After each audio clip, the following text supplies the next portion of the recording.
திருக்கார்த்திகையை ஒட்டி காஞ்சிபுரத்தில் வீடுகளில் அகல் விளக்கேற்றி பொதுமக்கள் வழிபாடு நடத்தி வருகிறார்கள்.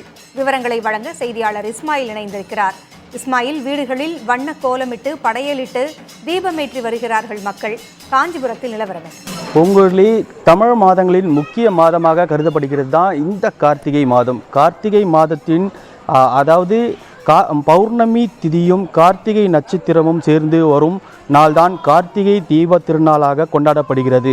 திருவண்ணாமலையில் மலை உச்சியில் மகா தீபம் ஏற்றிய பின் வீடுகளில் பெண்கள் திருவிளக்கு ஏற்றி தங்களுடைய வீடுகளை முக்கியமாக இருக்கக்கூடிய அதாவது சாலையில் இருக்கக்கூடிய இரு புறங்களிலும் விளக்குகளால் அலங்கரிக்கப்பட்டு கிட்டத்தட்ட பெண்கள் போட்டி போடக்கூடிய அளவுக்கு தங்களுடைய வீடுகளை திருவிளக்கு ஏற்றி தொடர்ச்சியாகவே இந்த கார்த்திகை தீப திருநாளை கொண்டாட்டத்தில் ஈடுபட்டு வருகிறார்கள். இது குறித்து பேசுவதற்காக இந்த பகுதிவாசினர் இருக்கிறார். ஆமாம், நீங்கள் எத்தனை நாளாக மெனக்கிட்டு இந்த தீப திருநாளுக்காக வெயிட் பண்ணீங்க? இதுக்காக உங்களுடைய வேலை என்ன மாதிரியான வேலைலாம் இருந்தது? 3 நாளைக்கு முன்னாடியிலேருந்தே வீட்டெல்லாம் சுத்தம் பண்ணுறது, அகல்லாம் வாங்கி தண்ணியில் ஊற வச்சு, ஏன்னா அப்படியே ஏற்றணும்னா எண்ணெய் இழுக்கும், அதனால் ஊற வச்சு எடுத்து காத்தாட வச்சு அதுக்கப்புறம் எண்ணெய் ஊற்றி திரி போட்டு ஏற்றுறது. வேறு என்ன மாதிரி ஒர்க்லாம் பண்ணுவீங்க? கார்த்திகை தீபத்துக்காக வீடுகளில் என்ன மாதிரியான ஒர்க் பண்ணுவீங்க? இந்த தீபத்துக்காக விளக்குலாம் எந்த மாதிரியான தயார் பண்ணுவீங்க?